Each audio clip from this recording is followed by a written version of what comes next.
കൂട്ടുകാരി ഇന്ന് നമുക്ക് തക്കാളി വെച്ചിട്ടുള്ളൊരു പെരളാണ്. സാധാരണ നമ്മൾ എപ്പോഴും തയ്യാറാക്കുന്ന ഒരു പെരളാണ്. തക്കാളി നന്നായിട്ട് നമ്മൾ തക്കാളിയിലുണ്ടായി നന്നായിട്ട് വെളുത്ത് കിട്ടി.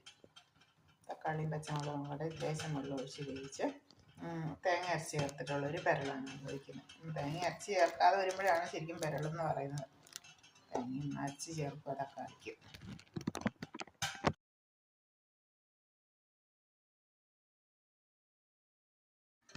ഇവിടെ നമ്മുടെ തക്കാളി എല്ലാം നമ്മൾ അരിഞ്ഞെടുത്തിട്ടുണ്ട്. മുളകും കീറിയെടുത്തു. ഇനി നമുക്ക് ലേശം വെള്ളം ഈ കിടക്കാൻ പാകത്തിന് വെള്ളം ഒഴിച്ച് കൊടുക്കാം. ചേരാൻ ആവശ്യത്തിന് ഉപ്പ് ഒഴിച്ച് കൊടുക്കാം. എന്നിട്ട് പെരള വയ്ക്കാനായിട്ട് നമ്മൾ തക്കാളി വെന്ത് വരുമ്പോഴത്തേക്ക് നമുക്ക് തേങ്ങയും ചെറിയ ജീരകവും കൂടെ അരച്ച് ചേർത്ത് കടുകും കൂടെ താളിക്കുന്നതാണ് ഇതിൻ്റെ പെരള. ഓക്കെ,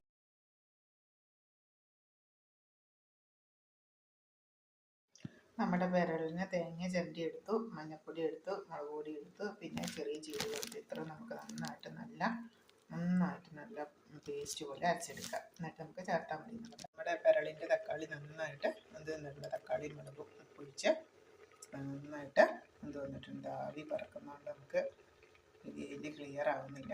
ഓക്കെ, കണ്ടോ കൂട്ടുകാരെ, നമുക്ക് നമ്മുടെ അരപ്പ് ഒഴിച്ചു കൊടുക്കാം. തേങ്ങ മുളകും ചെറിയ ജീരകവും കൂടെ, മുളക് പൊടി ചെറിയ ജീരകം, പച്ചമുളക് ഉണ്ടാകും മതി. അപ്പം പച്ചമുളക് ഇല്ലാത്തത് കൊണ്ട് മുളക് പൊടിയെ ചേർത്ത് നന്നായിട്ട് അരച്ചെടുക്കും.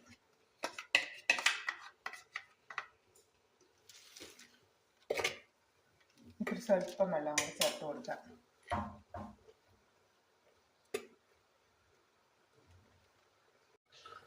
കൂട്ടുകാരെ, നമ്മുടെ തക്കാളി പെരള് നന്നായിട്ട് തിളച്ച് വന്നിട്ടുണ്ട്.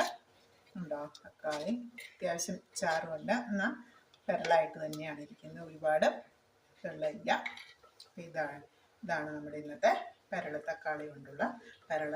നമ്മൾ ഇച്ചിരി ചാറ് വയ്ക്കാൻ വേണ്ടിയിട്ട് നമ്മൾ മൺചട്ടി തന്നെ ഉപയോഗിച്ച് മൺചട്ടിയിലാണ് പെരള തയ്യാറാക്കിയിട്ടുള്ളത്. ഓക്കെ, താങ്ക് യു കൂട്ടുകാരെ. ഇന്നത്തെ പെരള എല്ലാവർക്കും ഇഷ്ടമായോ? ഓക്കെ, താങ്ക് യു കൂട്ടുകാരെ, താങ്ക് യു. എല്ലാവർക്കും സ്നേഹാശംസകൾ.